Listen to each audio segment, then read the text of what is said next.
రాయకల్ మండలం సింగారావుపేట గ్రామంలో 12 లక్షల రూపాయల నిధులతో అంగన్వాడీ నూతన భవనము, 10 లక్షల రూపాయలతో మహిళా సమాఖ్య భవనము, 10 లక్షలతో సీసీ డ్రైనేజ్ పనులకు శంకుస్థాపన చేశారు జగిత్యాల ఎమ్మెల్యే డాక్టర్ సంజయ్ కుమార్. గ్రామానికి చెందిన మారంపల్లి మహేష్ ఇంద్రమ్మ ఇల్లు గృహప్రవేశ కార్యక్రమానికి హాజరై శుభాకాంక్షలు తెలిపి చీర కానుకగా అందజేశారు. ఈ సందర్భంగా అంగన్వాడీ పిల్లలకు యూనిఫామ్లు అందజేశారు. ఎమ్మెల్యే మాట్లాడుతూ గత ప్రభుత్వ హయాంలో ఉన్న పాత బకాయిలు సర్పంచులు కాంట్రాక్టర్ కు చెల్లిస్తున్నామని, 3 ఎకరాల వరకు రైతులకు మొత్తం 4,000 కోట్ల రైతు భరోసా నిధులు మంజూరు చేయడం జరిగిందని అన్నారు. మండలంలో అన్ని ఆలయాలకు నిధులు మంజూరు చేశామని, సన్న బియ్యం, 200 యూనిట్ల కరెంటు, మహిళా సమాఖ్య భవనాలు, గ్రామాల అభివృద్ధి, మహిళలకు బస్సులు, సోలార్ యూనిట్లు, అంగన్వాడీ పిల్లలకు యూనిఫామ్లు, విద్యార్థులకు అల్పాహారం ఇలా అనేక గొప్ప కార్యక్రమం అమలు చేయడం జరిగిందని, ముఖ్యమంత్రితో కలిసి పనిచేసి నియోజకవర్గ అభివృద్ధికి కృషి చేస్తారని ఆయన ఈ సందర్భంగా పేర్కొన్నారు.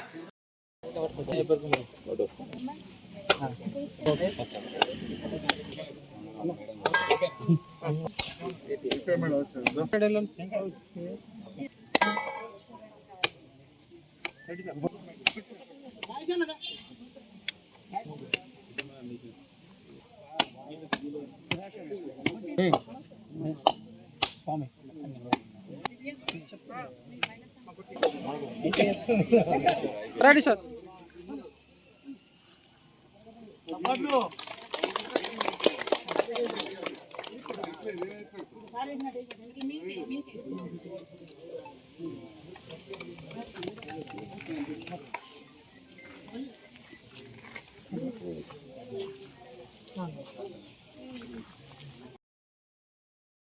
ఎంఆర్ఓ సార్ గారు, సిడిపిఓ మేడం గారు వేదికను అలంకరించాల్సిందిగా ఆహ్వానిస్తున్నాం sir.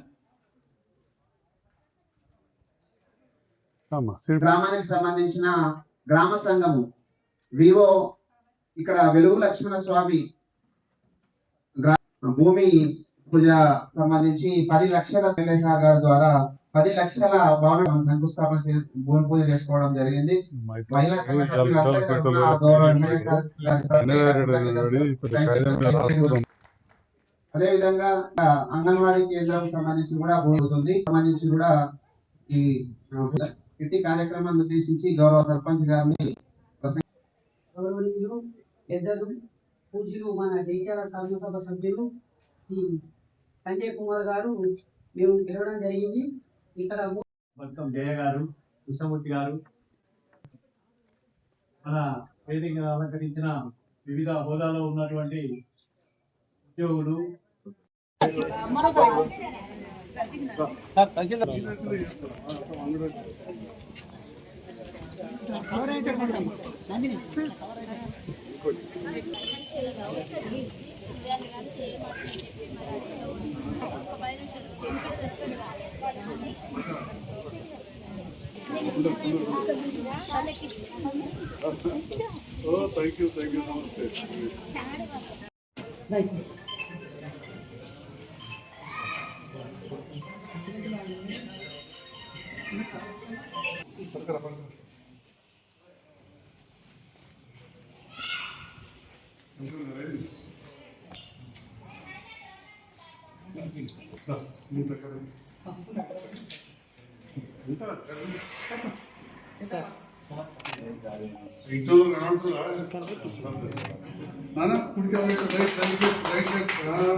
Car ready పెట్టురా.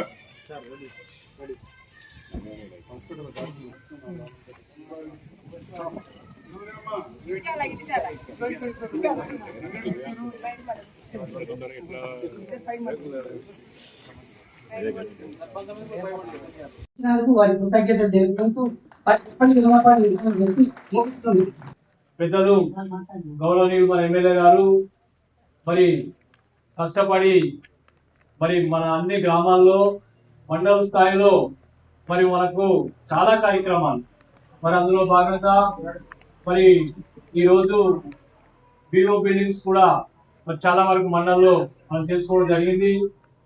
Anganwadi building ఎక్కడ కూడా మన పక్క నియోజకవర్గాల్లో లేనటువంటి స్థితిలో మన దగ్గర అంగన్వాడీ బిల్డింగ్స్, వివో బిల్డింగ్స్, మరి ఇంకా చెప్పుకుంటూ పోతే ముఖ్యంగా ఇందిరమ్మ హౌస్ ఇందిరమ్మ ఇల్లు అంటే ఇవాళ నిజంగా ఒక్కొక్క ఇంటికి గృహ ప్రవేశానికి పోతుంటే నిజంగా ఆనాడు ఇందిరమ్మ ఇల్లు ఉన్నాయి, వాడలే ఉంది ఆ రోజు కూడా. మరి ఈ రోజు కూడా మన మండలంలో దాదాపు 900 ఇల్లు మనకు మంజూరు వచ్చినాయి. అందులోకి వెళ్ళి 550 ఇల్లు మనం ఇప్పుడు కన్స్ట్రక్షన్ జరుగుతున్నవి. చాలా సంతోషం.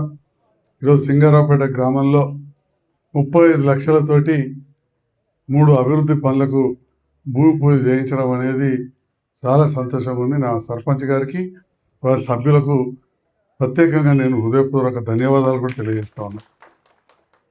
ఒకవైపు అంగన్వాడీ బిల్డింగ్, అది చిన్న పిల్లల కోసం, మా మహిళా అక్క చెల్లెళ్ళ కోసం మహిళా సంఘం, అదేవిధంగా ఈ అభివృద్ధి అనేది నిరంతర ప్రక్రియ. ఓ రోడ్ వేసే వరకు మళ్ళీ వాడకట్టు పెరుగుతుంది, ఆడ రోడ్ వేయాలి, ఇంకో మూడు కట్టాలి. దాంట్లో ఆ డ్రైన్ సీసీ రోడ్ కూడా 10 లక్షల రూపాయలు మంజూరు చేయడం జరిగింది. మరి ఇట్లాంటి కార్యక్రమాలు నిరంతరం చేస్తూ ఉన్నాం.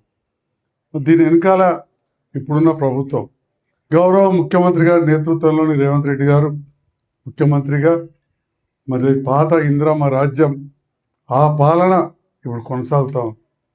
కొంచెం అనుకున్న ఫలితాలు లేట్ అయినాయి. దానికి చాలాసార్లు ముఖ్యమంత్రి గారు చెప్పారు.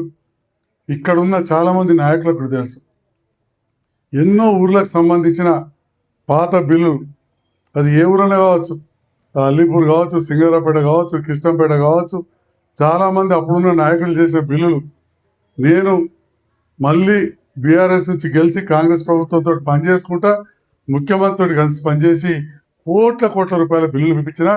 దాంట్లో అల్లీపూర్ వేణుగోపాల్ స్వామి గుడి బిల్లు కూడా ఉన్నది. అట్లా ఎన్నో బిల్లులు ఇప్పించాం. ఇట్లా రాష్ట్రం అంతా ఉండుట్లా ఒక 2 ఏళ్ళు ఇటు రైతు బంధు కావచ్చు, పెన్షన్స్ కావచ్చు, అంతకుముందుల ప్రభుత్వంలో కళ్యాణ లక్ష్మి పథకం కావచ్చు, అవన్నీ ఇచ్చుకుంటూ ఇలా రైతు బంధు అంతకుముందు 5,000 ఇస్తే ఇప్పుడు ఎకరానికి 6,000 చొప్పున ఇయ్యాలటి వరకు 3 ఎకరాల వరకు మొత్తం పడ్డది అందరికి ఇచ్చిందని చెప్పి ఈ సందర్భంగా గౌరవ ముఖ్యమంత్రి గారికి రైతన్నలందరి పక్షాన ధన్యవాదాలు తెలియజేస్తున్నాం. 3 లక్షల మందికి 5,000 కోట్ల రూపాయలు వచ్చింది. ఇక మాసంటి పెద్ద రైతులకు జర మెల్లగా వస్తుంది, తొందర ఏమున్నది, చిన్నోళ్ళకి ముందుగా రావాలి. పోయినసారి పైసలు లేకున్నా కానీ అందరికి కూడా 2 ఎకరాలు చొప్పున వేసాం. ఇక్కడ కొంతమంది పెద్ద రైతులు ఇక్కడ ఉంటారు. ఇలా చాలా మంది అన్ని మేమే చెప్తున్నాం, ఢిల్లీకి వెళ్ళి అంటారు. ఎన్నడన్నా ఇలా తెల్లబట్టలు కట్టుకునే పెద్ద రైతులకు ఓ 2 ఎకరాలు ఉన్నోళ్ళకో, కారు ఉన్నోళ్ళకో, ట్రాక్టర్ ఉన్నోళ్ళకో ఆ ఢిల్లీకి వెళ్ళి కూడా మేము అప్పుడప్పుడు రైతులకు ఎత్తున్నాం అంటాం. వాళ్ళకన్నా నచ్చినాయా? చేసేటోళ్ళని అంటారు, వాళ్ళని మాట్లాడరు. వాళ్ళు ఏంటంటే మంచి మార్కెటింగ్ చేసుకుంటారు, మంచి బట్టలు వేసుకొని మంచి ఫోటోలు దిగి సోషల్ మీడియాలో పెట్టుకుంటూ దేవుని పేరు మీద నడుస్తుంది. దేవుని గుళ్ళో కూడా ఇలా చెప్తా ఉన్నా, నేను తీసుకొచ్చిన పైసలు ఎంతమంది ఎన్నడూ తీసుకురాలి. ఆ కాలంలో దేవాదాయ శాఖ మంత్రిగా రత్నాకరరావు గారే ధూపదీప నైవేద్యాలకు కొన్ని గుళ్ళకు తెచ్చారంటే ఒక ఎమ్మెల్యే ఇవాళ ధైర్యంగా చెప్తా, ఇవాళ ధరూరు ఆంజనేయ స్వామి కావచ్చు, నీ చలిగా లక్ష్మీనరసింహ కావచ్చు, అంబార్పేట గుట్టకాడ కావచ్చు, అంతరావు కావచ్చు, నీ సింగారావుపేట గుడి కూడా నేను పైసలు తెచ్చిన, వాడుకోలే. 9 లక్షలు ఈ ప్రభుత్వం వచ్చింటే తీసుకొచ్చినాం, పాత ఉంటే మంజూరు తెచ్చినాం, వాడుకోలే. ఇప్పటికి కూడా ఉన్నాయి. ధ్యాన మందిరం కట్టేది ఉంటే మా సర్పంచ్ గారికి చెప్తా ఉన్నా. అదేవిధంగా అల్లీపూర్ వేణుగోపాల్ స్వామి కావచ్చు, అయోధ్య మా సర్పంచ్ ఉన్నాడు, ఈయన ఉండేవా సార్, అయోధ్య జిల్లా 1-2 చర్చిలు ఉంటే అల్లీపూర్ చర్చిలో బోర్లు కూడా ఇచ్చాం. అంటే ఇట్లా ఒకవైపు ఆధ్యాత్మికత కావచ్చు, స్కూళ్ళకు కావచ్చు, దవాఖానలకు, వీటన్నీ కూడా చేస్తున్నాం. లేదు అంత పెద్ద దవాఖాన బస్ స్టాండ్ దగ్గర రాష్ట్రంలో ఎక్కడ లేదు. ఇవాళ యూత్ అందరు సెల్ ఫోన్లలో చూస్తున్నారు. దాంట్లో చూడమన్నారు, మెడికల్ కాలేజ్ మంచిర్యాల దవాఖాన ఎట్లుంటుంది, మెడికల్ కాలేజ్ నిర్మల్ దవాఖాన ఎట్లుంటుంది, మెడికల్ కాలేజ్ కరీంనగర్ దవాఖాన ఎట్లుంటుంది, మెడికల్ కాలేజ్ సిరిసిల్ల దవాఖాన ఎట్లుంటుంది, అదే మనది ఎట్లుంది చూడను, సెల్ ఫోన్లో కనబడుతుంది. ఆ రకంగా చేస్తూ ఉన్నాం. మీ అందరు ఆశీర్వాదం ఉండాలి. ఇప్పటికిప్పుడు ఎలక్షన్ లేవు కానీ రోజు చేసే పనులలో చాలా మంది కళ్ళలో కట్టబెట్టలు ఉంటారు. మీరు మీ యువతకు, మీ పిల్లలకు చెప్పండి, మాకు మద్దతు ఉండండి. ఎలక్షన్లప్పుడు మీ నిర్ణయం ఎట్లుంటే అట్లా. కానీ ఇంకా 2.5 ఏళ్ళు దాదాపు ఉన్నది. మీకు సేవ చేయడానికి నాకు అడ్డం రాకుండా ఉండే విధంగా మీ అందరికి అండ ఉండాలని చెప్పి సందర్భంగా కొడతాం.